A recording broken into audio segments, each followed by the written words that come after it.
presentamos La historia más grande de amor, a cargo del pastor Carlos Moore, quien tiene el propósito de ponerte más enamorado de tu Salvador y darte una nueva experiencia durante la Semana Santa, de hacerte pensar en lo que sufrió nuestro Salvador en la cruz. La historia más grande de amor.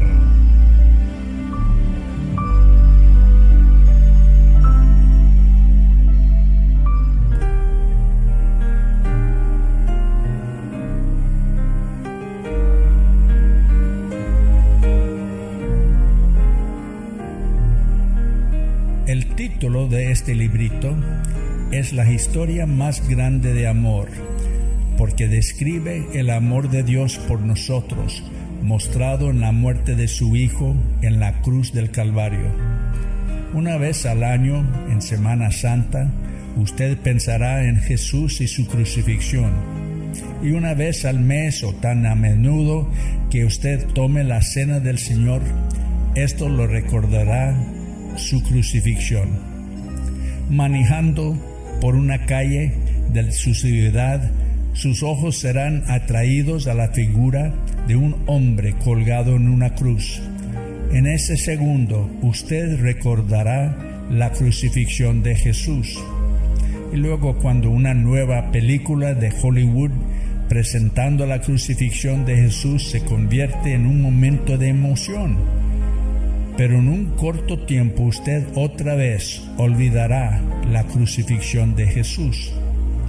El propósito de este librito es ayudarle a recordar que simplemente al pensar en Jesús, usted se dará cuenta del precio que Él pagó para perdonar sus pecados y darle vida eterna.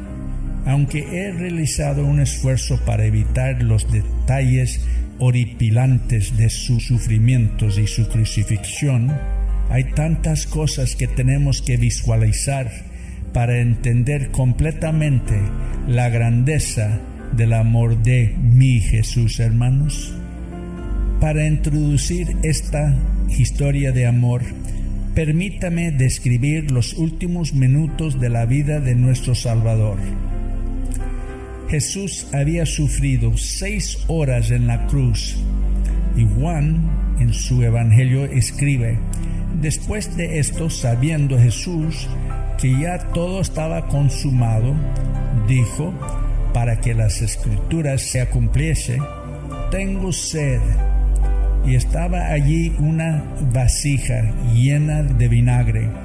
Entonces ellos empaparon en vinagre una esponja, y poniéndola en un hisopo, se lo acercaron a la boca. Cuando Jesús hubo tomado el vinagre, dijo: consumado es. Y habiendo inclinado la cabeza, entregó el Espíritu. Ese se encuentra en el Evangelio de Juan, hermanos, hablando de los últimos segundos de la vida de nuestro Señor aquí en este mundo.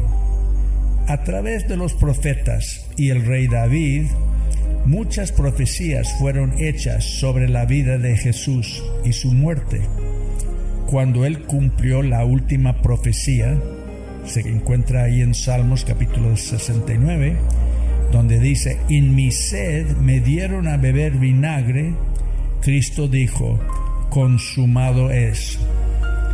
Los soldados romanos usaron una esponja en un hisopo para poner vinagre en los labios de Jesús. Se ha dado poca importancia al hisopo y a la esponja. Permítame llevarle a través de la historia del hisopo. Encontrará la palabra hisopo 10 veces en el Antiguo Testamento y 2 veces en el Nuevo Testamento. El uso más importante del hisopo en el Antiguo Testamento se encuentra en la historia de la Pascua. En Éxodo lo leas: y tomad un manojo de hisopo mojadlo en la sangre que estará en un lebrillo, y untad el dintel y los 2 postes con la sangre que estará en el lebrillo. Y ninguno de vosotros salga de las puertas de su casa hasta la mañana. Cada familia judía en Egipto rociaba la sangre de un cordero sin mancha en ambos lados y a la parte superior de los postes de su puerta. La mancha de esa sangre protegió al hijo primogénito de cada familia judía de la 12ª y última plaga que Dios envió sobre los egipcios. Hermanos, el hisopo es una planta con mucho agua, de diámetro muy pequeño, así que cuando era bañado en la sangre y usado para untar los postes de la puerta, dejaba no solamente la mancha de sangre, pero una mancha de agua. Hermanos, recuerda que después de la muerte de Jesús, nuestro Señor, dice la palabra en Juan, uno de los soldados le abrió el costado con una lanza y al instante salió, ¿qué? Sangre y agua. La esponja fue bañado en vinagre y dado a Jesús. Durante siglos los judíos utilizaban una esponja bañada en agua o vinagre para asearse después de usar el inodoro o el sanitario. La esponja que se puso en los labios de mi Salvador había sido utilizado para ese propósito y contenía la suciedad del mundo. Inmediatamente después de tomar el vinagre de la esponja sucio, Jesús dijo, consumado es. Yo creo, hermanos, que en el momento que Jesús tomó la suciedad del mundo de esa esponja, Él se hizo totalmente hombre. Antes de ese tiempo, Él podría haber llamado 10,000 ángeles para quitarlo de la cruz, parar su dolor, pero Él tuvo que sufrir y morir como un hombre con el fin de tomar mis pecados, hermanos, los pecados del mundo sobre sí mismo. Hay algunos que culpan a los judíos por la muerte de Jesús, y es porque ellos odian a Israel. Y luego hay otros que culpan a los romanos. Hermanos, si alguien es culpable por la muerte de Jesús, es su Padre Celestial. En Apocalipsis dice la palabra, y lo adoraron todos los moradores de la tierra cuyos nombres no estaban escritos en el libro de la vida del Cordero, que fue inmolado desde el principio del mundo. ¿Ves, hermanos? No podemos culpar a los judíos ni a los romanos. Si hay culpa, su Padre predestinó que Cristo tenía que morir, su Hijo tenía que morir en esa cruz del Calvario para llevar nuestros pecados sobre sus hombros. Cuando un hombre muere, su cabeza automáticamente se inclina hacia adelante, porque los músculos en el cuello ya no pueden sostener la cabeza arriba. Juan nos dice, Jesús inclinó su cabeza. Por un acto de su voluntad, hermanos, Jesús dio su vida por nosotros. Nadie se la quitó. También Juan dice, Él entregó el Espíritu. Hermanos, nadie tomó de Él. El comprender lo más posible el sufrimiento de nuestro Salvador nos hará conscientes de la grandeza de su amor para nosotros y causará que nuestro amor por Jesús aumente. Mi esposa Judy y yo éramos como tantos que pueden recordar el momento cuando le pedimos a Jesús que entrara en nuestras vidas. Estábamos agradecidos por nuestra salvación, pero no entendíamos lo que nuestro Padre Celestial deseaba de nosotros. Nosotros no habíamos comprendido el significado total del más grande mandamiento: amarás al Señor tu Dios con todo tu corazón y con todo tu alma y con todo tu mente. Este es el primero y grande mandamiento. Por la gracia amorosa de Dios amoroso, escuchamos un misionero a China describir una relación con Jesús que no sabíamos que existía. Por 7 años había escuchado por lo menos 500 sermones y de alguna manera nunca había escuchado de una relación amorosa con Jesús. Él habló, este misionero de China, de una relación con Jesús que era más íntima que la relación que tengo con mi esposa de 54 años. Cuando nos enamoramos con Jesús, nuestras vidas fueron cambiadas completamente. Una vez más conocí el mismo gozo en mi vida que había conocido por esas pocas semanas después de pedirle a Jesús que entrará en mi vida y perdonará mis pecados. Himnos antiguos como En la cruz y un himno en el Calvario tenían un nuevo significado. Hoy en día extraño cantar esos himnos antiguos de adoración a mi Salvador. Mis amados en Cristo, permítame contarles la historia de amor de mi Salvador. Hermanos, ha sido una gran lucha determinar dónde debería empezar. ¿Empiezo en su nacimiento o al comienzo de sus 3 años de ministerio? ¿O debo empezar en el monte de la transfiguración? Consideré seriamente comenzar esta historia de amor en el momento donde Moisés y Elías describen a Jesús lo que sufriría en unas pocas semanas. Ellos describieron todo lo que soportaría en un tiempo de menos de 24 horas.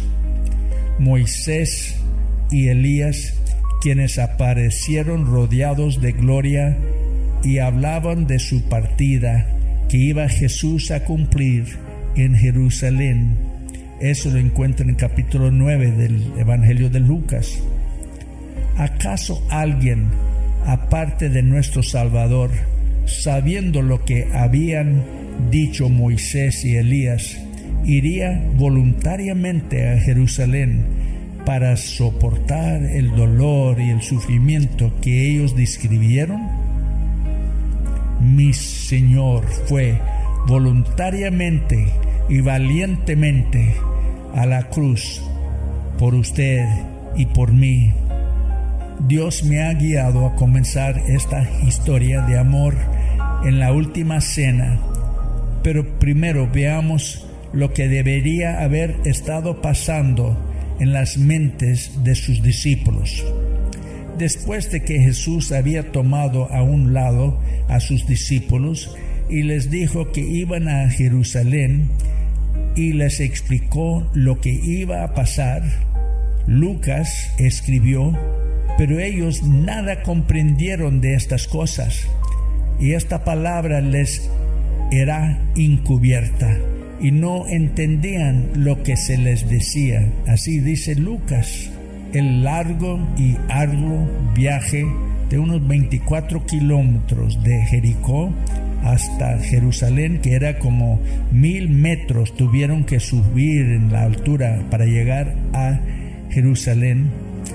Debe haber sido un tiempo muy desconcertante por los discípulos. Sin duda, discutieron y reflexionaron acerca de lo que Jesús explícitamente les había dicho acerca de lo que le esperaba en Jerusalén.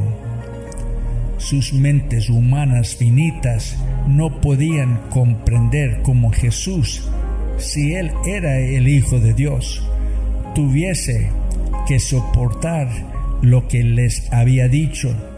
He aquí, subimos a Jerusalén, él dijo, y el Hijo del Hombre será entregado a los principales sacerdotes y a los escribas, y lo condenarán a muerte, y lo entregarán a los gentiles, y le escarnecerán, le azotarán y escupirán en él, y le matarán, mas al tercer día resucitará.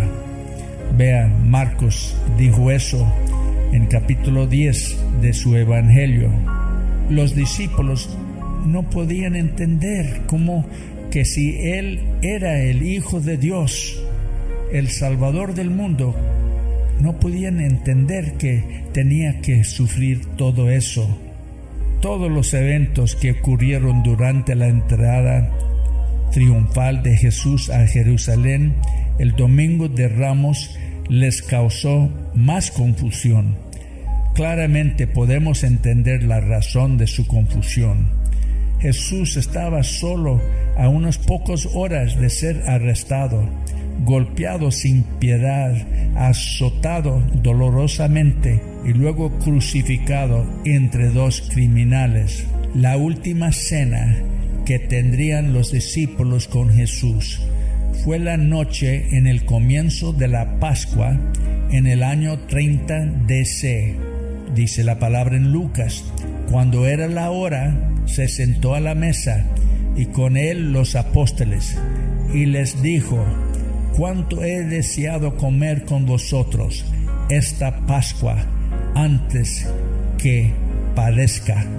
Dios le dio importancia a la pasión de Cristo al llevarse a cabo durante la celebración de la Pascua. La sangre de un cordero sin mancha protegió y salvó a los primogénitos judíos en Egipto de una muerte segura, y la sangre del Cordero de Dios sin mancha, Jesús, mi Salvador, nos ha salvado de una muerte eterna.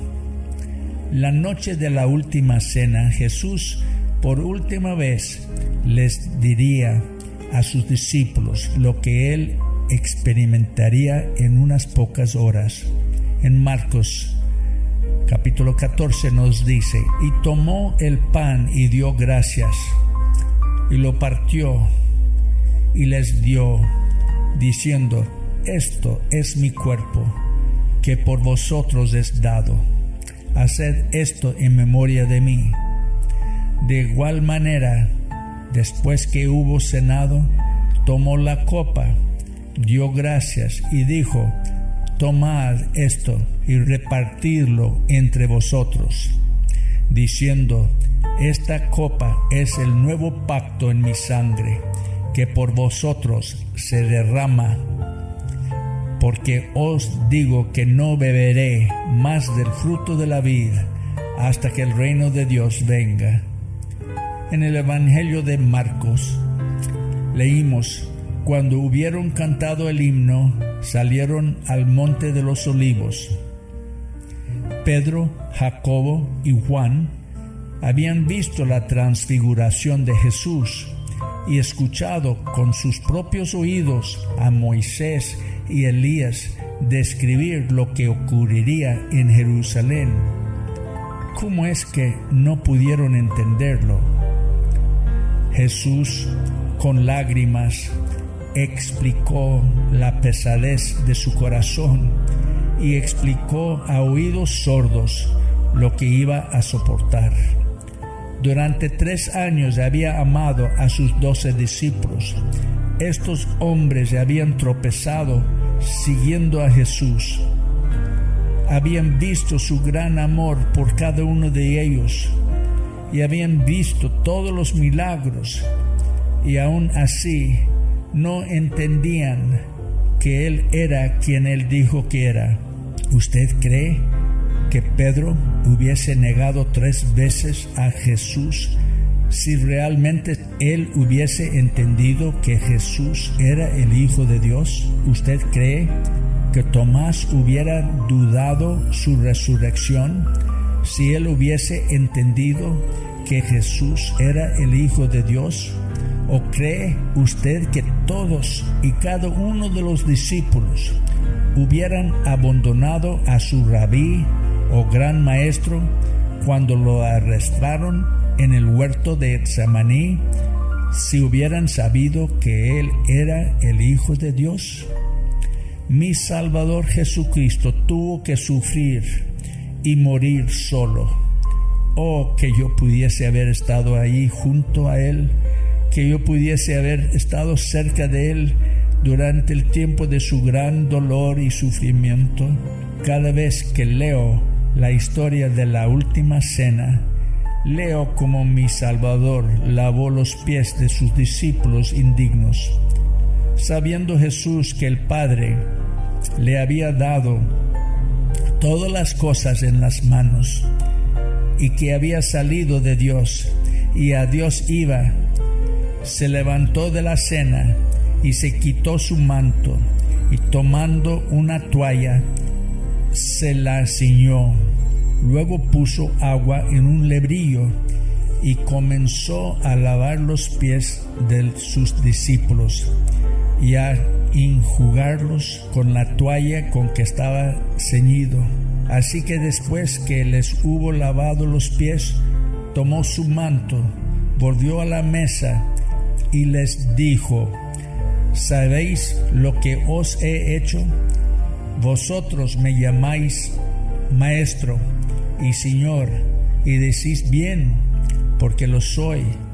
Pues si yo, el Señor y el Maestro, he lavado vuestros pies, vosotros también debéis lavarlos los pies los unos a los otros, porque ejemplo os he dado para que, como yo os he hecho, vosotros también hagáis.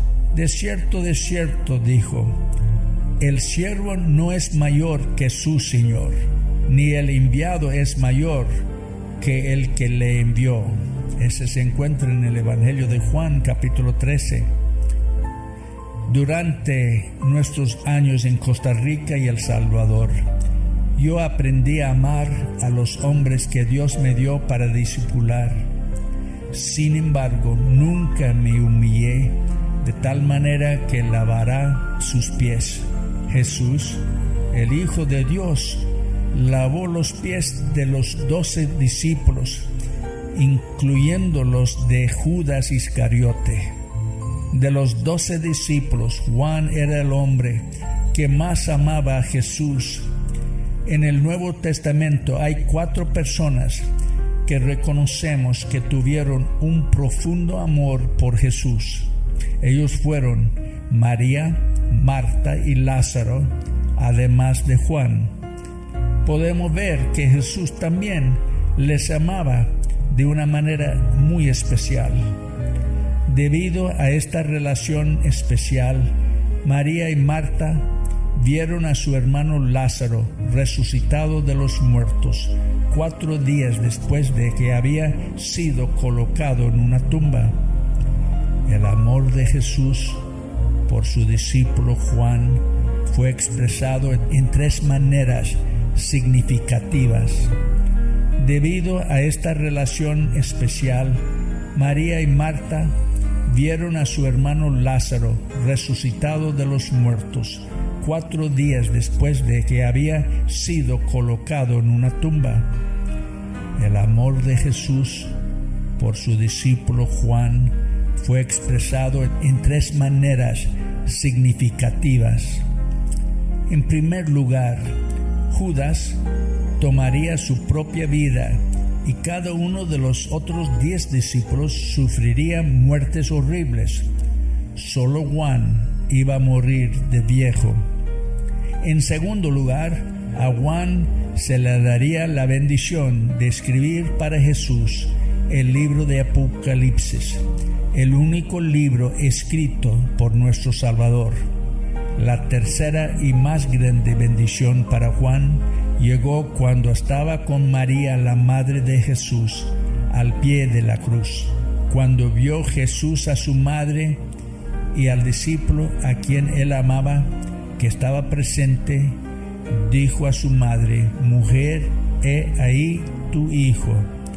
Después dijo al discípulo: He ahí tu madre. Y desde aquella hora el discípulo la recibió en su casa. Después de la última cena, los 11 discípulos restantes, Judas Iscariote se había ido para traicionar a Jesús, acompañaron a Jesús a través del valle de Cedrón, a un olivar en las laderas del pequeño monte de Olivas. Jesús le dijo a 8 de sus discípulos: Sentaos aquí, entre tanto que yo oro. Él llevó a Pedro, Jacobo y Juan más adentro en el jardín. A menudo me he preguntado por qué Pedro, Jacobo y Juan fueron separados de los demás para subir con Jesús a unos 3,000 metros hasta la cima del monte Hermón, donde lo verían en su cuerpo transfigurado, y luego estos mismos 3 tendrían otra vez el privilegio de estar a solas con él en el huerto de Getsemaní. Fue porque eran enseñables. ¿O qué será la razón? Sea cual sea la razón, esa noche en el jardín, estos 3 le fallaron.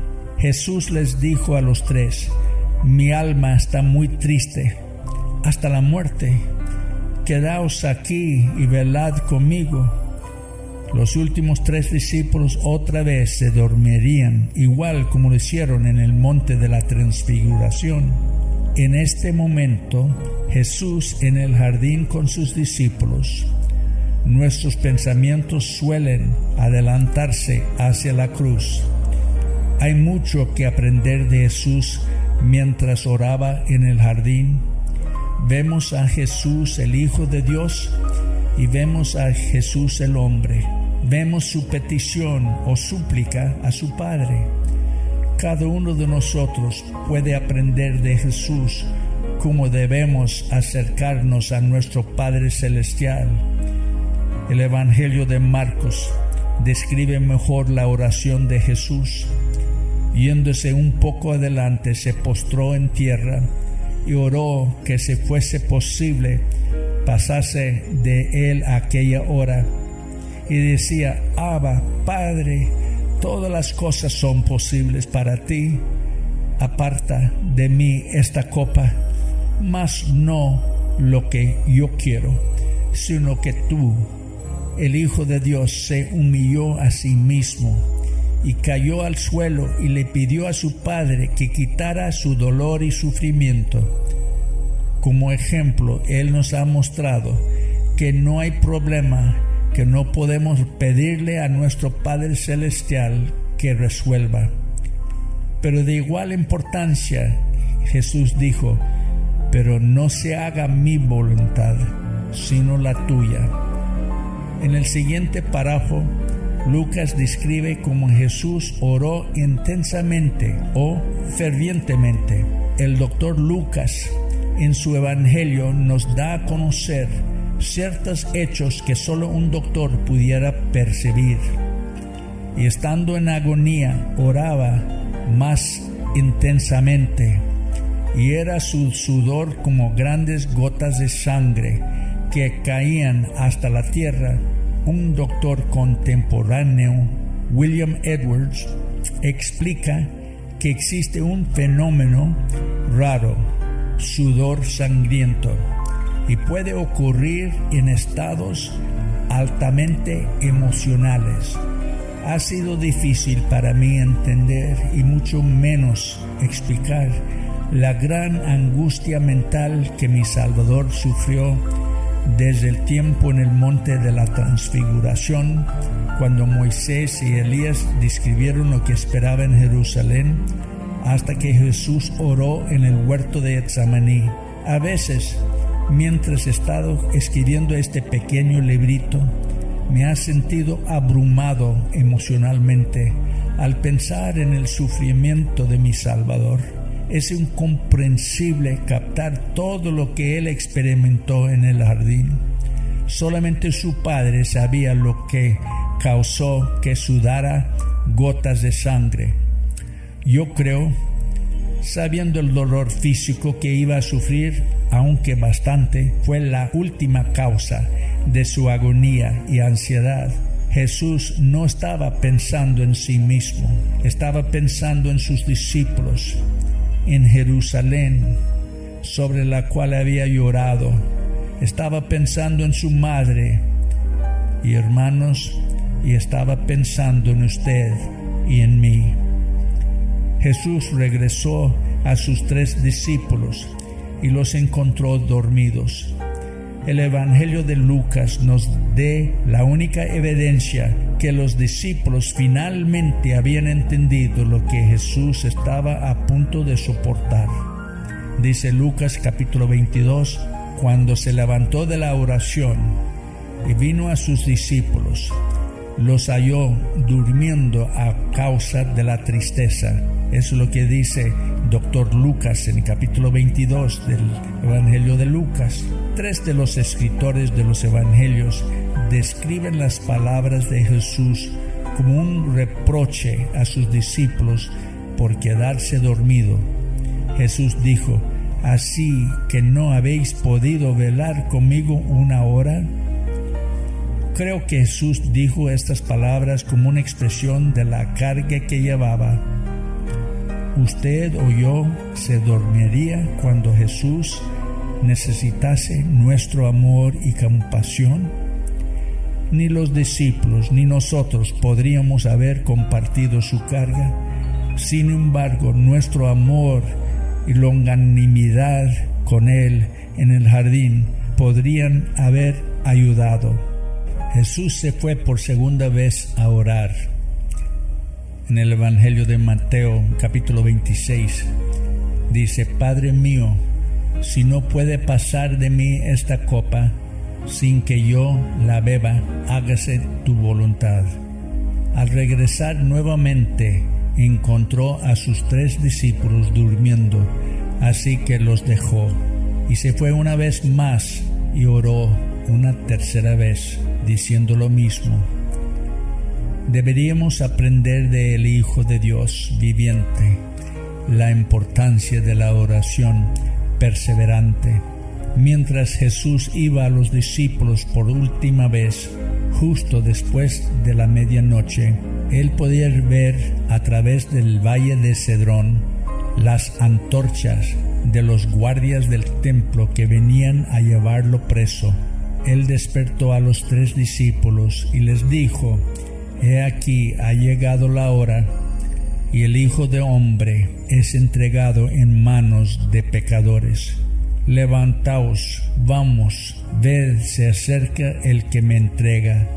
Juan en el capítulo 18 nos dice: Judas, pues, tomando una compañía de soldados y alguaciles de los principales sacerdotes y de los fariseos, fue allí con linternas y antorchas y con armas. Jesús les dijo: ¿A quién buscáis? Y le respondieron: a Jesús Nazareno. Tremendo, hermanos. Él dijo: Yo soy.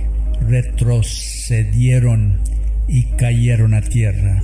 Los soldados cayeron al suelo, deslumbrados por el poder de sus 2 palabras: Yo soy.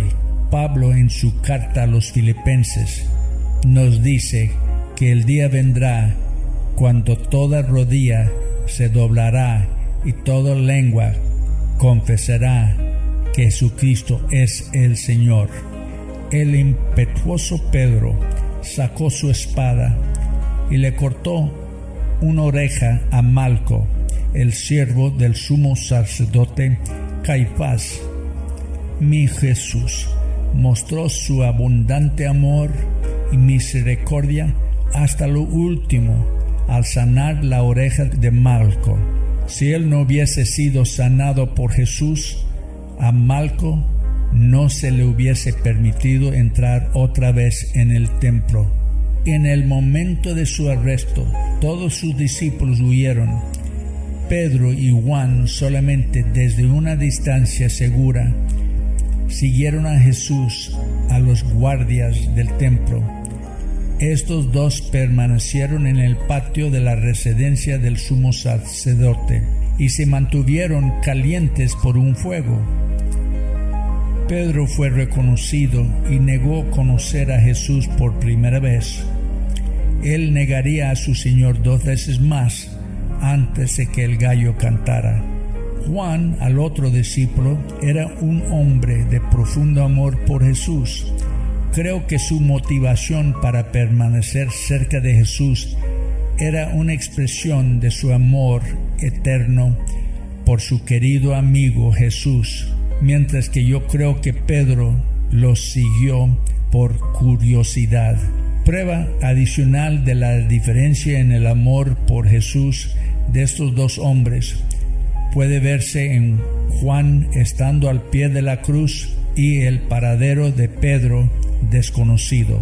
Antes de la 1 de la mañana, los guardias del templo que habían arrestado a Jesús lo llevaron a la casa del sumo sacerdote Anás, que era el suegro de Caifás, el sumo sacerdote aquel año. Mientras estaba siendo interrogado, uno de los guardias del templo golpeó a Jesús en la cara con su puño. Su razón afirmada: ¿así respondes al sumo sacerdote? Este fue el primer golpe por el puño de un ser humano a Jesús, mi Salvador y el Hijo de Dios. Este guardia del templo no sabía lo que hacía. Tenemos que entender que Jesús fue arrestado porque interrumpió el negocio de Anás, Caifás y algunos del Sanedrín. Estos habían convertido el templo en un negocio de verdad. La corte gentil se había convertido en un mercado donde el dinero se podía cambiar. Animales para los sacrificios se vendían y un impuesto del templo se recaudaba. El flujo de todo este dinero era controlado por el sumo sacerdote. Jesús, en indignación justa, entró en el templo, comenzó a echar fuera a los que vendían y compraban en el templo, y volcó las mesas de los cambistas y las sillas de los que vendían palomas, y no consentía que nadie atraviesase el templo llevando utensilio alguno, y les enseñaba diciendo: ¿no está escrito, mi casa será llamado casa de oración para todas las naciones? Mas vosotros lo habéis hecho cueva de ladrones. Lo que Cristo hizo ese día en el templo es lo que causó que los sabuesos del infierno, los sumos sacerdotes impíos, fueron detrás de Jesús.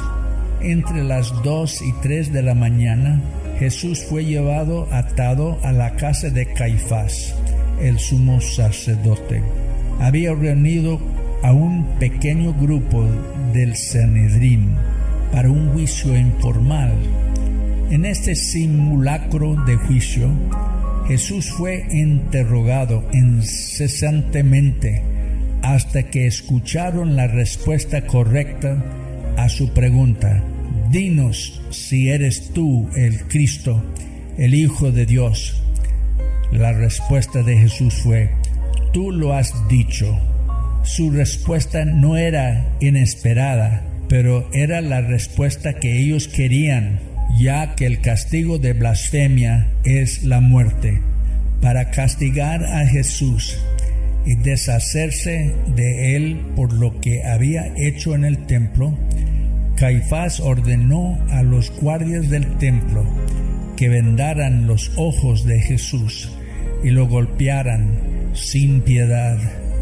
Sus muñecas estaban atadas y el hecho de estar vendados sus ojos hizo imposible para Jesús defenderse o evitar los golpes a su cara y cuerpo, o evitar las patadas a sus piernas y espinillas. Estos guardias sádicos gozaron de llevar a cabo la orden de Caifás hasta escupirle a mi Salvador, y burlándose de él al preguntarle que les dijera quién lo había golpeado. Caifás era un político religioso que sabía la importancia de contar con el apoyo de los fariseos y los saduceos antes de tomar una decisión importante. Él y su pequeño grupo de líderes religiosos llevaron a mi Salvador severamente golpeado y sangrando al templo, donde el verdadero juicio tomaría lugar en frente de los 71 miembros del Sanedrín. Para sorpresa de nadie, Caifás, para eliminar la amenaza a su negocio lucrativo, fue capaz de reunir el Sanedrín completo, fariseos y saduceos, a la hora impía de las 5 de la mañana, para el juicio que determinaría el castigo de Jesús. Las mismas preguntas le hicieron a Jesús que habían sido hechas en la casa del sumo sacerdote. ¿Eres tú el Cristo? Dínoslo. Jesús respondió: vosotros decís que lo soy. Entonces ellos dijeron: ¿qué más testimonio necesitamos? Porque nosotros mismos lo hemos oído de su boca. La astucia política de Caifás era obvia, porque en las pocas horas antes del amanecer, la mañana de la Pascua, fue capaz de lograr políticamente todo lo que necesitaba hacerse para condenar a Jesús de blasfemia y sentenciarlo a la muerte.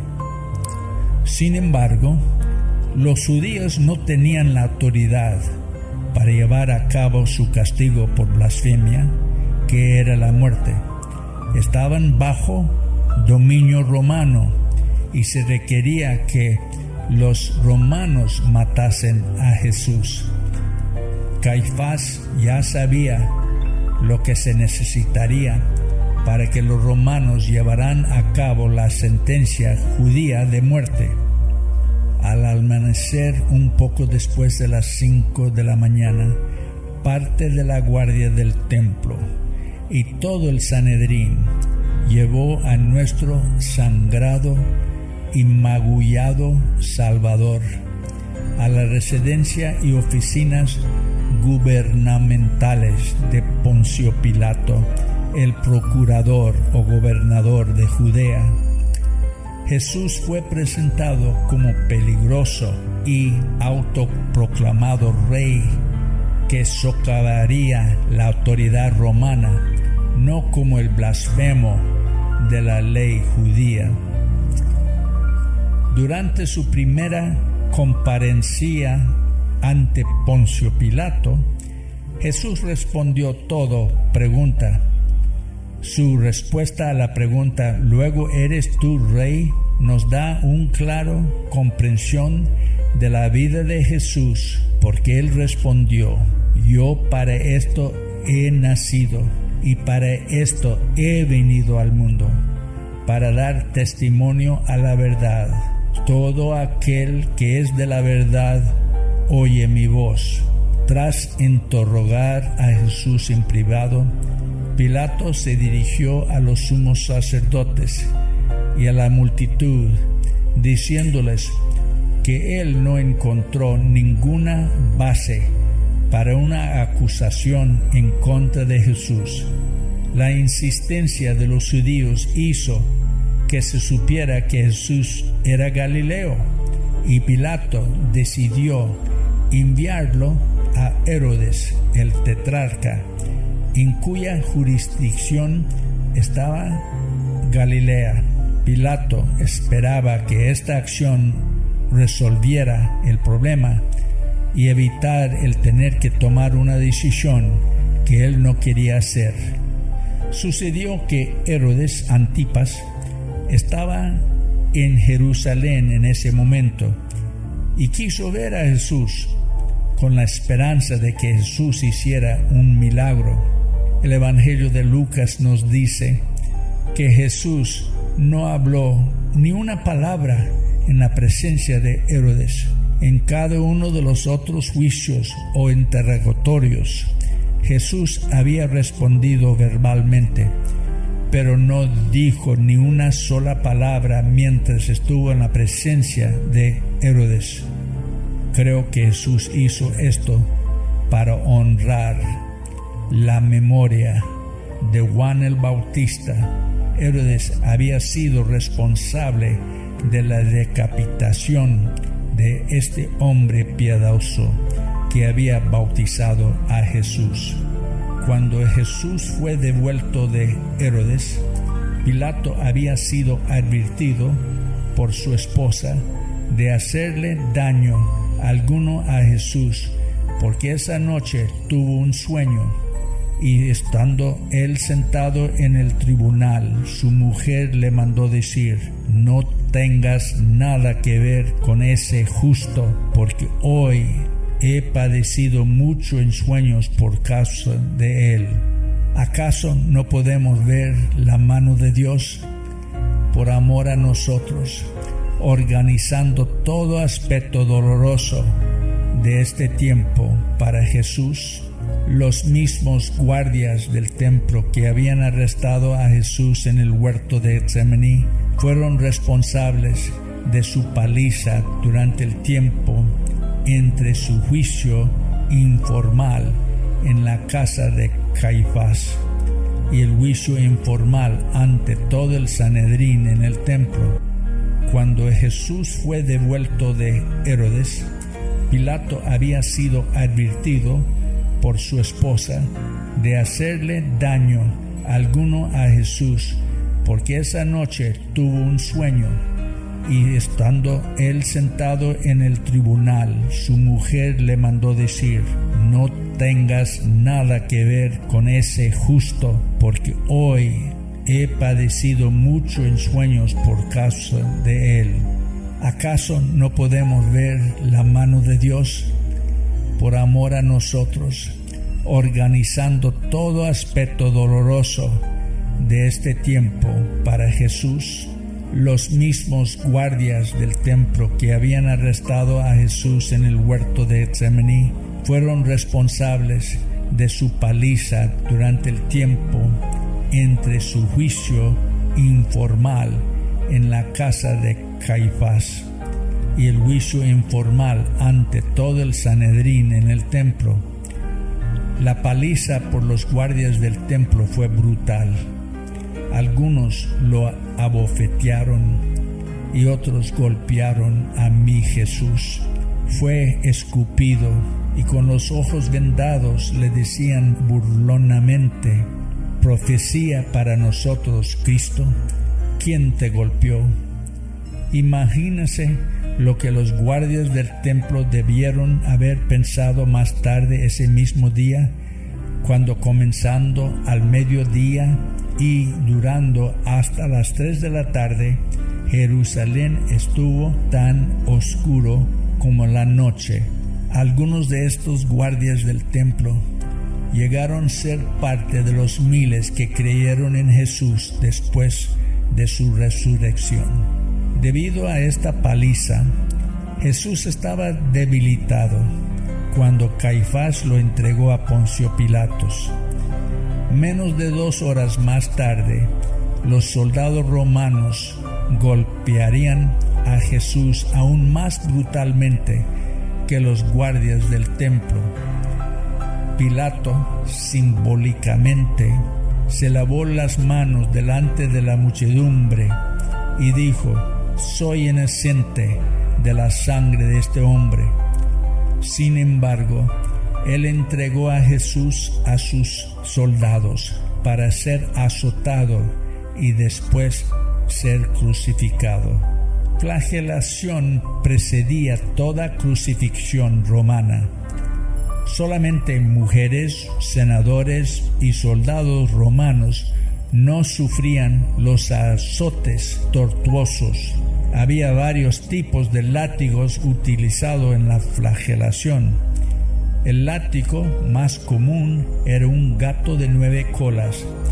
Este tenía 9 largas tiras de cuero atado a un vara de madera de 50 centímetros. Un pedazo de hueso, cerámica, roca o bola de metal era cosido en el extremo de cada tira de cuero. El peso de estos objetos hacía más fácil para el soldado dar latigazos y permitía que las 9 tiras de cuero se cavaran más profundamente en la piel, causando profundas heridas y desgarres musculares. Cada latigazo de la vara causaba dolor en 9 diferentes partes del cuerpo. Las puntas de las tiras de cuero a menudo estaban bañadas en sangre de cabra, causando viscosidad que hacía que las puntas del látigo cavaran más profundo en la piel. La ley judía prohibía que una flagelación fuera más de 40 azotes menos 1, quiere decir 39. La ley romana no tenía límites, así que sus soldados solamente eran limitados por la cantidad de dolor que querían infligir.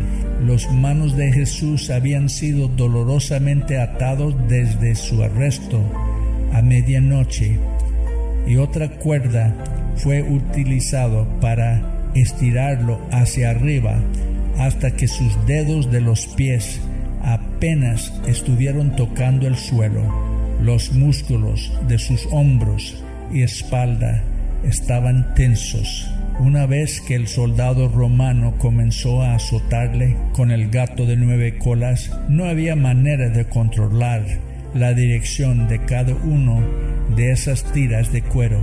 Los hematomas y laceraciones cubrieron la parte posterior de todo su cuerpo, desde las pantorrillas de sus piernas hasta su cabeza.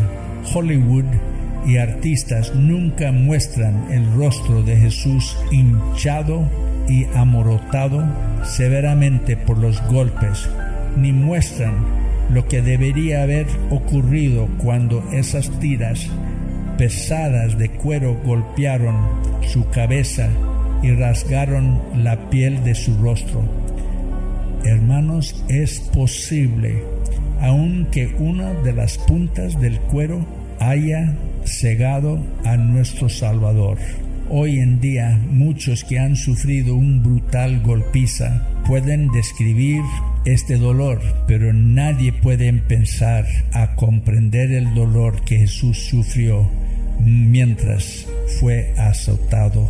El apóstol Pedro describe la gravedad de lo que sufrió nuestro Salvador, quien llevó él mismo nuestros pecados en su cuerpo sobre el madero, para que nosotros, estando muertos a los pecados, vivamos a la justicia, y por cuya herida fuisteis sanados. Es posible, hermanos, que lo voltearon a Jesús y lo azotaron de frente. Esto se hacía a menudo. Podría ser que el gato de 9 colas rascó el rostro de mi Salvador. Siempre tenían que tener peligro cuando lo azotaban a un hombre de frente, porque con ese azote pudieron hasta abrir las entrañas de su estómago. Jesús fue quitado del poste de flagelación y llevado al pretorio, donde los soldados continuaron la tortura de Jesús. Un soldado hizo una corona de espinas, y las escrituras dicen que fue fijado sobre su cabeza. Las espinas de la corona habrían atravesado los 2 nervios principales que cubren toda la cabeza. Jesús habría experimentado dolor agonizante por todo el frente y los lados de su cara. Si yo llegara nuevamente a pastorear una iglesia, tendría una corona de espinas atada a la parte delantera del púlpito, donde cada domingo todo miembro de la iglesia pudiese ver visiblemente un recordatorio del dolor que su Salvador sufrió para darles vida eterna. Hermanos, antes de que Jesús fuese devuelto a Pilato, le pusieron un manto de escarlata y le pusieron una caña en su mano derecha y se arrodillaron delante de él burlanamente, diciendo: «Salve, Rey de los judíos». Una y otra vez lo golpearon en la cabeza con la caña. Ellos, así como los guardias del templo, le escupieron en la cara. Esto era y aún es hoy, día en día, el insulto más grande. Pilato presentó a Jesús una vez más a la gran multitud de judíos que estaban en el patio. Las Escrituras nos dicen que Pilato tenía temor de matar a Jesús. El sueño de su esposa era en parte la causa de este temor, pero todo lo que leímos en las Escrituras me hacen creer que, a diferencia de los líderes judíos, Pilato pensó que tal vez Jesús podría ser el Hijo de Dios. Los judíos dijeron a Pilato: «Nosotros tenemos una ley, y según nuestra ley debe morir, porque se hizo a sí mismo Hijo de Dios». Cuando Pilato oyó decir esto, tuvo más miedo y entró otra vez en el pretorio y dijo a Jesús: «¿De dónde eres tú?». Mas Jesús no le dio respuesta. Entonces le dijo Pilato: «¿A mí no me hablas? ¿No sabes que tengo autoridad para crucificarte y que tengo autoridad para soltarte?». Respondió Jesús: «Ninguna autoridad tendrías contra mí si no te fuese dada de arriba. Por tanto, el que a ti me ha entregado, mayor pecado tiene». Desde ese momento en adelante, Pilato quiso dejar libre a Jesús, pero los judíos seguían gritando que lo crucificaran. Finalmente, Pilato lo entregó a los soldados para ser crucificado. Desde su arresto a medianoche hasta poco antes de las 9 de la mañana, Jesús no había bebido nada, estando deshidratado, habiendo sido golpeado por las guardias del templo, azotado por los soldados romanos, después golpeado sin piedad por los soldados romanos. Mi Señor estaba agotado y con un dolor insoportable. Los soldados lo llevaron afuera y hacia el patio y le colocaron una viga pesada a través de la nuca de su cuello y la balancearon a lo largo de sus hombros. Posiblemente ataron cada uno de sus brazos a esta viga. La viga por sí solo pesaba como 50 kilos. En su estado debilitado, él tenía que cargar este gran peso por una calle adoquinada, bastante inclinada, hasta llegar a Gólgota. La palabra aramea para el lugar de la calavera, quiere decir Gólgota, pareció como un lugar, como una calavera. Jesús no llevó una cruz completo al Calvario. Hubiera sido imposible para cualquier hombre llevar una cruz que pesaba más de 140 kilos. Esto es contrario a la mayoría de las representaciones del viaje de Jesús hacia Gólgota. Una calle adoquinada es una donde grandes rocas se colocan lado a lado, haciendo la calle transitable en cualquier condición climática, pero también haciéndola muy difícil de recorrer. Calles adoquinadas se encuentran en ciudades antiguas por todo el mundo, como Antigua Guatemala, Cusco, Perú, Atenas, Grecia, y Alexandria, Virginia de los Estados Unidos. Cada uno de los evangelios nos dice que Jesús cargó una cruz. no nos dice qué tan lejos Jesús fue capaz de llevar la viga pesada hasta la calle adoquinada antes de tropezarse y caerse. ¿Él se cayó? Sí, yo creo. Se cayó hacia adelante con todo el peso de la viga encima de él, aplastando su rostro sobre una de las piedras grandes en la calle. De pie al lado de la calle, observando a Jesús llevando la viga, estaba un peregrino judío procedente de Libia, como era casi 1000 kilómetros de distancia. Su nombre era Simón de Cirene. Como cientos de miles, actualmente habían 2 millones, estaban en Jerusalén. Él había viajado a Jerusalén para celebrar la Pascua. Los soldados romanos obligaron a este peregrino libio a llevar la viga de Jesús el resto del camino hacia Gólgota. Sin saberlo, Simón, a él se le dio el gran honor y bendición de hacer la única cosa que podría haberse hecho por Jesús, ayudarle a disminuir su dolor y sufrimiento. Oh, como quisiera haber sido Simón. Siglos más tarde, la calle del palacio de Poncio Pilato hacia Gólgota, una distancia de 610 metros, sería nombrado la Vía Dolorosa, que significa el camino del dolor. Un número indeterminado de soldados romanos llevaron a Jesús hacia Gólgota. Su líder era un centurión, un oficial a cargo de una compañía de 100 hombres. Hubo probablemente menos de una docena en este grupo de soldados. El centurión caminó al frente llevando un letrero escrito en arameo, latín y griego que decía: "Este es el rey de los judíos".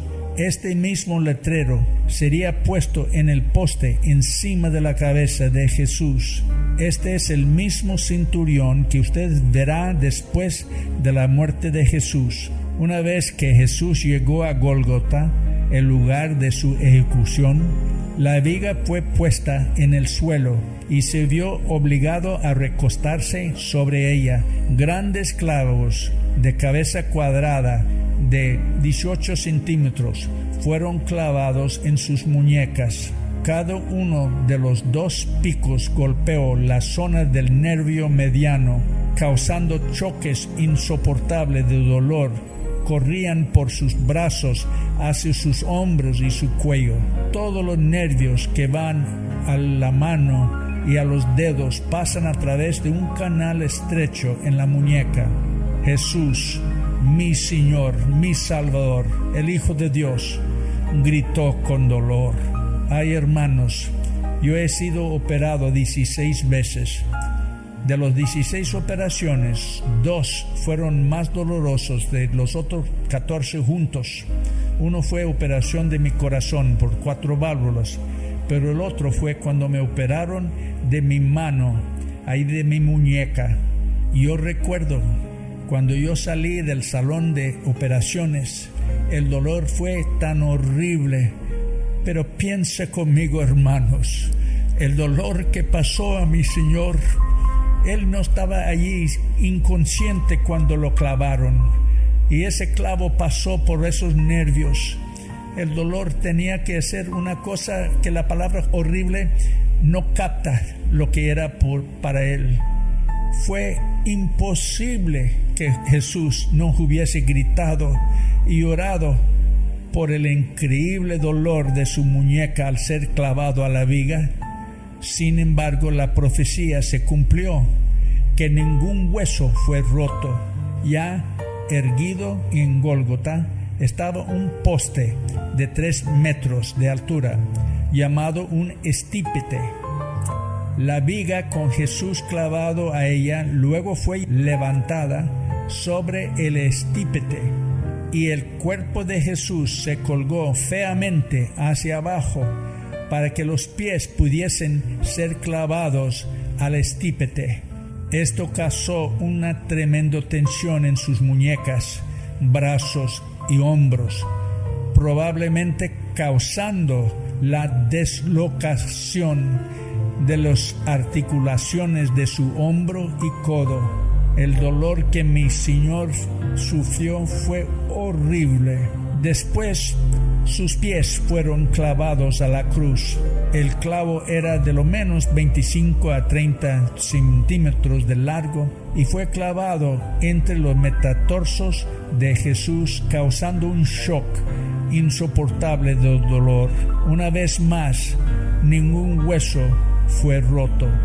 La posición del cuerpo clavado de Jesús mantenía su caja torácica en una posición fija, lo que hacía extremadamente difícil exhalar e imposible inhalar. Completamente era difícil poder respirar, habiendo ya sufrido los azotes, las palizas y la caminada hacia Gólgota.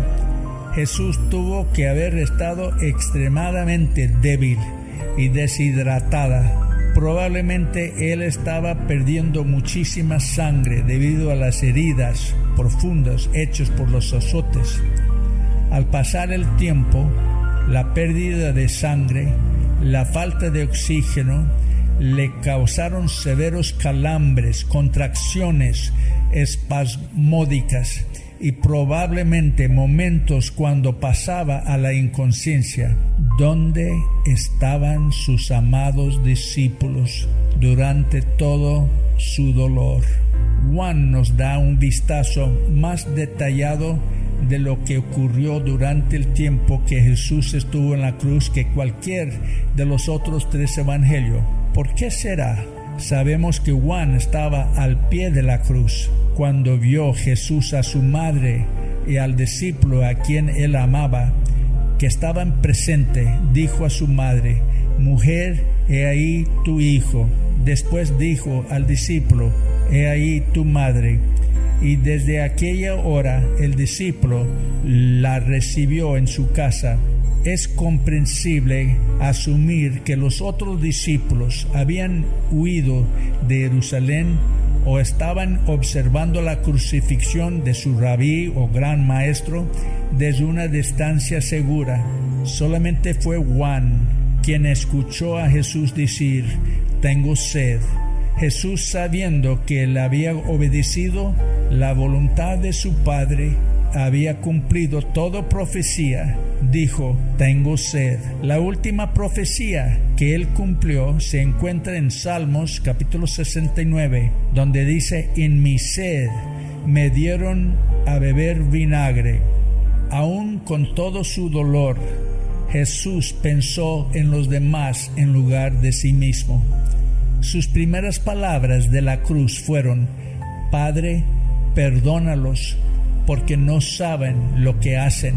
Se ha sugerido que Jesús repitió estas palabras muchas veces durante las 6 horas que estuvo en la cruz. Él pensó en su madre, que estaba llorando al pie de la cruz, y le pidió a su amado discípulo Juan que se cuidara de ella. A ambos lados de Jesús estaban 2 ladrones siendo ejecutados con él. Cuando uno de ellos aceptó a Jesús como Señor, Jesús le dijo: «Hoy estarás conmigo en el paraíso». Por último, Jesús expresó su completa rendición a la voluntad de Dios al decir: «Consumado es». Padre, en tus manos encomiendo mi espíritu. Sus únicas palabras desde la cruz acerca de sí mismo fueron: «Y a la hora 9 Jesús clamó a gran voz diciendo: Eloi, Eloi, lama sabactani», que traducido en el arameo es: Dios mío, ¿por qué me has desamparado?». De 9 de la mañana hasta las 3 de la tarde, Jesús estuvo colgado en esa cruz.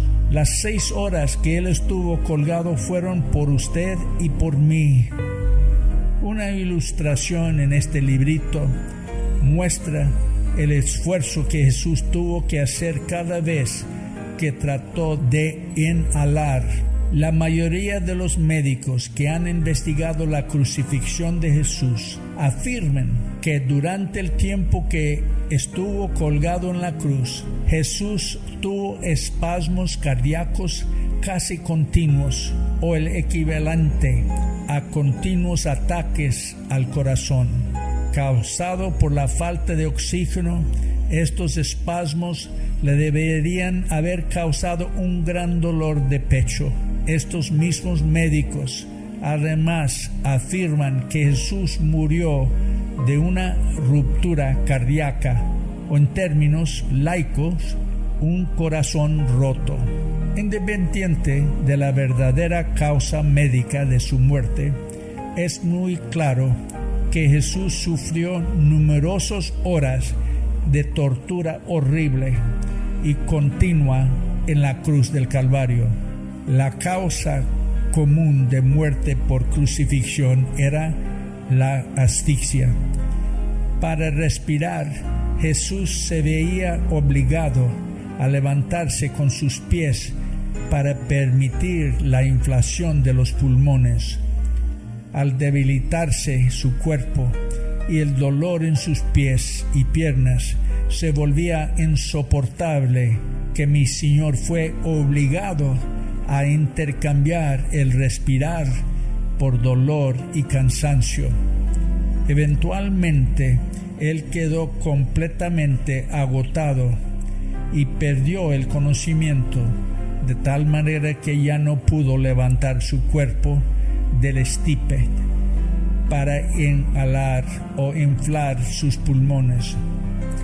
Debido a la falta de oxígeno y la pérdida de sangre por la flagelación, el sistema respiratorio de Jesús empezó a colapsarse, causando que su corazón palpitase más rápido para compensar.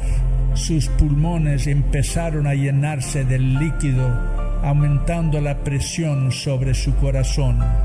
Cuando vino la hora sexta, hubo tinieblas sobre toda la tierra hasta la 9ª hora.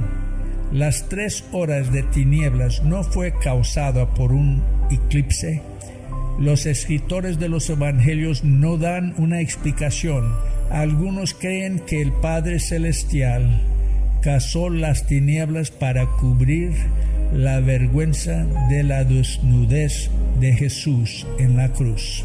Hermanos, siempre cuando ves un crucifijo, lo ves a una estatua de un hombre que tiene como un pañal cubriéndose. Pero nuestro Señor, nuestro Salvador, fue crucificado desnudo. Lo habían hecho todo el daño, pero también lo avergonzaron lo más que pudieron hacer. Otros creen, hermanos, que las tinieblas era un señal del juicio de Dios sobre su pueblo.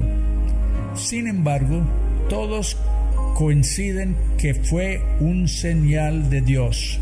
Para acelerar la muerte de los crucificados, los soldados romanos casi siempre rompían sus piernas. Esto causaría una mayor dificultad para respirar y acortaba su vida. Jesús murió antes de que los soldados tuvieran que romper sus piernas. Esto cumplió la profecía en Salmo 34. Él guarda todos sus huesos, ni uno de ellos será quebrantado. Usted ya ha visto que ningún hueso fue roto en sus manos o en sus pies. Mateo agrega a lo que ya hemos leído. Dice Mateo: mas Jesús, habiendo otra vez clamado a gran voz, entregó el Espíritu. Y he aquí el velo del templo se rasgó en dos, de arriba abajo, y la tierra tembló, y las rocas se partieron, y se abrieron los sepulcros, y muchos cuerpos de santos habían dormidos se levantaron, y saliendo de los sepulcros, después de la resurrección de él, vinieron a la santa ciudad y aparecieron a muchos. Mateo Marcos y Lucas describen que el velo del templo se rasgó en dos, de arriba hacia abajo. El rasgado del velo grueso, desde arriba hacia abajo, fuertemente sugiere que fue rasgado por Dios. Esto abrió el camino para que todos puedan entrar en el lugar santísimo, donde solamente al sumo sacerdote se le permitía entrar. La muerte de Jesús nos da acceso directo a Dios, ya no teniendo que ir a través de un sumo sacerdote. Mateo es el único que da la causa de la ruptura del velo del templo en dos partes. Dice: la tierra tembló y las rocas se partieron. Él es también el único que dice: y se abrieron los sepulcros, y muchos cuerpos de santos que habían dormido se levantaron, y saliendo de los sepulcros, después de la resurrección de él, vinieron a la santa ciudad y aparecieron a muchos. Hermanos, piensen conmigo otra vez. Como al comienzo de este programa lo dije, que muchos habían acusado a los judíos de haber causado la muerte de Cristo. Otros lo han acusado los romanos. Pero hermanos, recuerda cuando Cristo dijo: consumado es. Dice la palabra: Él inclinó su rostro y Él entregó su espíritu. Cuando un ser humano muere, automáticamente su cabeza se inclina. Bueno, Él inclinó, quiere decir, Él dio su vida por ti y por mí. Y Él entregó su espíritu. Nadie lo mató y nadie lo quitó su espíritu. Él lo dio por nosotros, hermanos. Interesante, hermanos, los santos que fueron levantados de los muertos eran creyentes que habían llegado a conocer a Jesús durante sus 3 años de ministerio, o preguntando, ¿eran ellos santos cuyos nombres que se encuentran en el Antiguo Testamento? No hay ninguna manera de saberlo.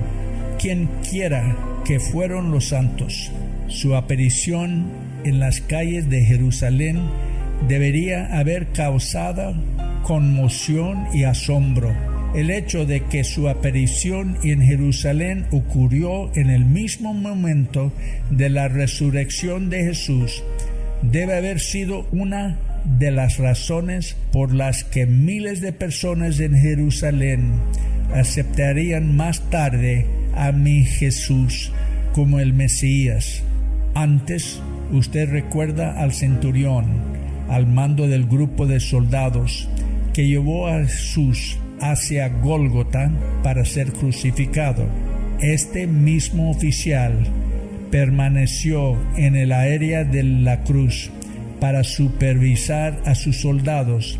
Él escuchó los insultos hechos a Jesús por sus soldados y el insulto a Jesús de uno de los 2 ladrones en una cruz al lado de él. El centurión cuidadosamente observó a Jesús y escuchó la mayoría de las cosas que él dijo. Estaba tan sorprendido como todos cuando al mediodía las tinieblas vinieron sobre Jerusalén. Siendo un oficial, él puso a sus hombres más cerca de las 3 cruces, asegurándose de que en las tinieblas sus soldados todavía llevarán a cabo sus obligaciones. Solamente podemos imaginar lo que pensó el centurión al oír a Jesús decirle a uno de los ladrones crucificado: hoy estarás conmigo en el paraíso. Y a la hora 9 Jesús clamó a gran voz diciendo: Eloi, Eloi, lama sabachthani, que en arameo significa: Dios mío, ¿por qué me has desamparado? El centurión oyó las últimas palabras que Jesús hablaría aquí en la tierra, cuando Jesús en voz fuerte dijo: Padre, en tus manos encomiendo mi espíritu. ¿Acaso sería posible que la vida del centurión romano no fuese eternamente impactado por lo que vio y escuchó a los pies de Jesús el Mesías? Cuando el centurión y los que estaban con él guardando a Jesús, visto el terremoto y las cosas que habían sido hechos, temieron en gran manera y dijeron: verdaderamente este era Hijo de Dios. Y el Evangelio de Lucas va más allá y dice: cuando el centurión vio lo que había acontecido, dio gloria a Dios diciendo: verdaderamente este hombre era justo. ¿Podría haber sido la última gota de sangre de Jesús al caer al suelo la causa del terremoto? En Génesis, Dios le dijo a Caín: la voz de la sangre de tu hermano clama a mí desde la tierra. Asimismo, creo que la última gota de sangre de mi Salvador clamó desde la tierra. Para resumir las últimas 24 horas de la vida de Jesús, permítame describir 4 formas diferentes que sufrió mi Salvador. En primer lugar, Jesús sufrió el abandono de los discípulos que él había amado durante 3 años. Uno lo traicionó, otro lo negó 3 veces, y solamente uno le amó tanto que se quedó a los pies de la cruz a pesar de la posibilidad de ser arrestado y sufrir un castigo severo. Aquellos que han invertido sus vidas en el discipulado de los demás pueden entender cómo se sentiría Jesús cuando sus discípulos lo abandonaron.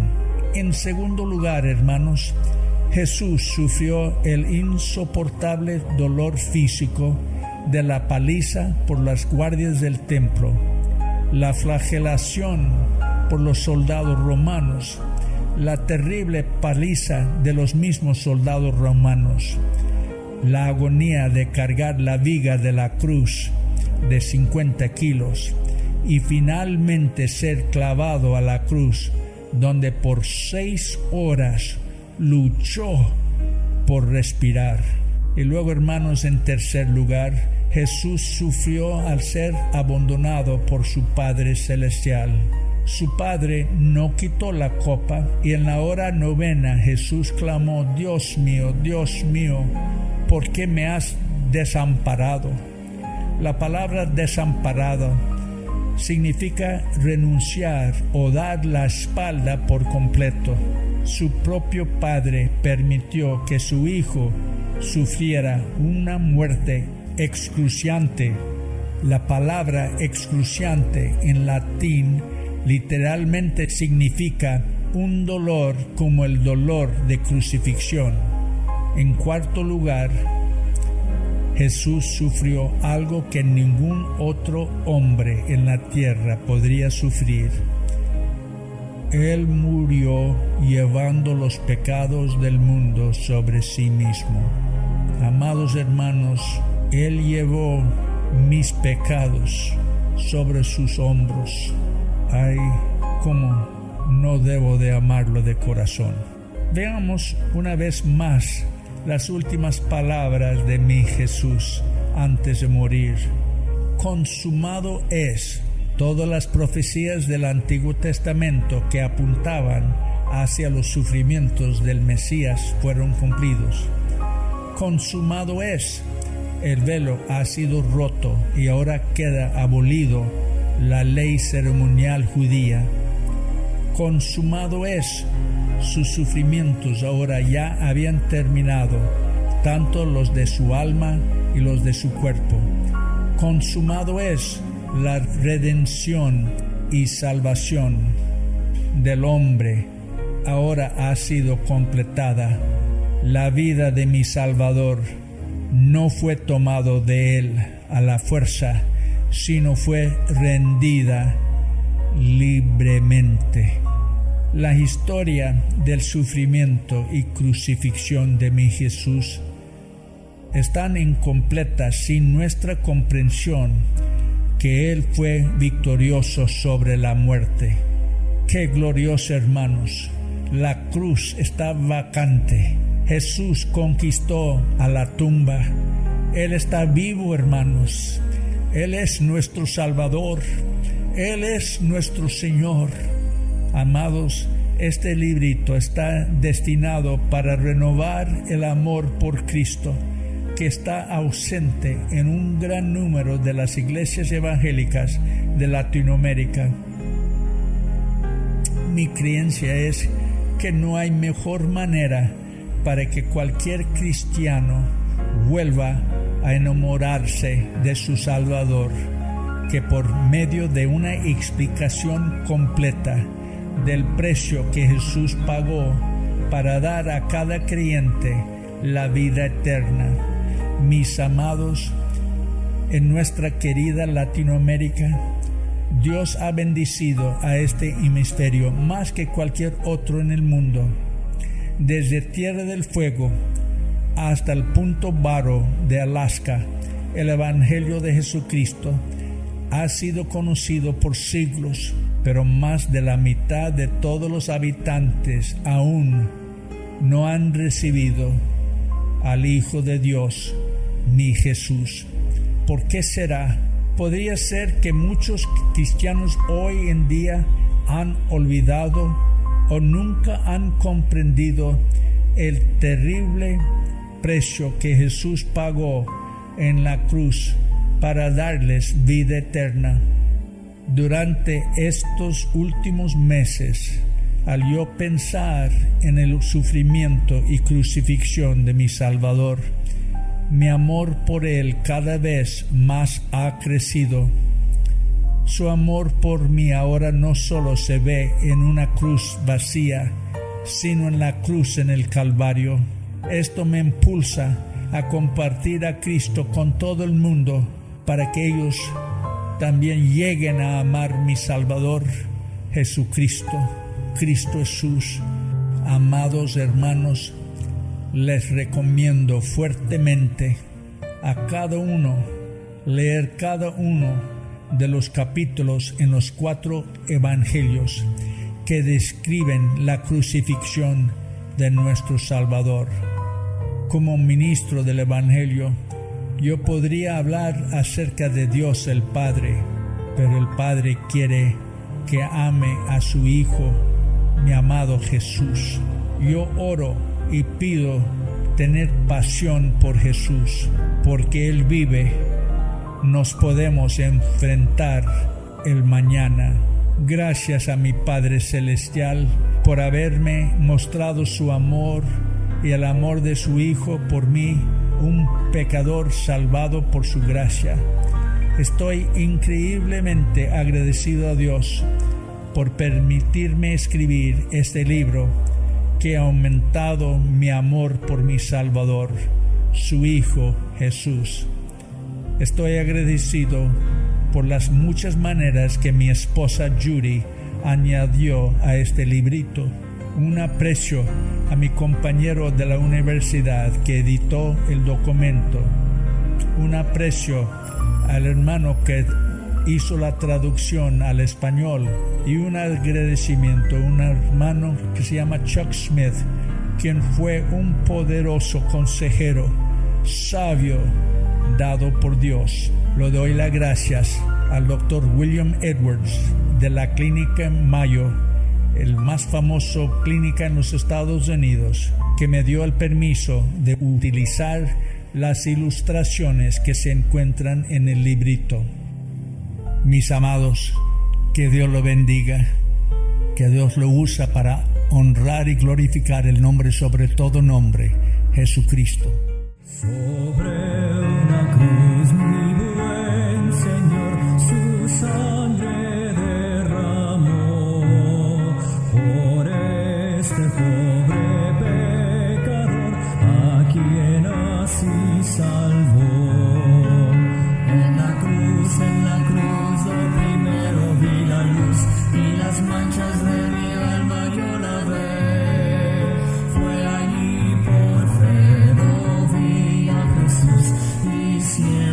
feliz con él seré. Aunque él se fue, solo no estoy, mando al Consolador,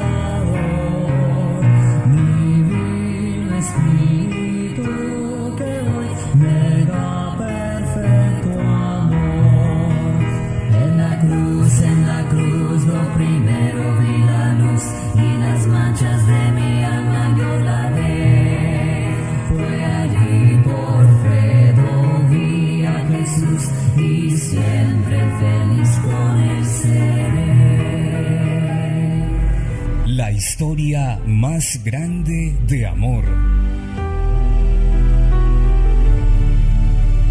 Estamos plenamente seguros que fue de plena bendición para sus vidas.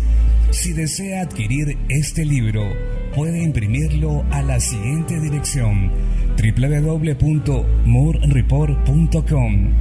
Nos encuentra también en nuestra cuenta de YouTube, Cruzadas Cristianos Compartiendo a Cristo. Dios les bendiga.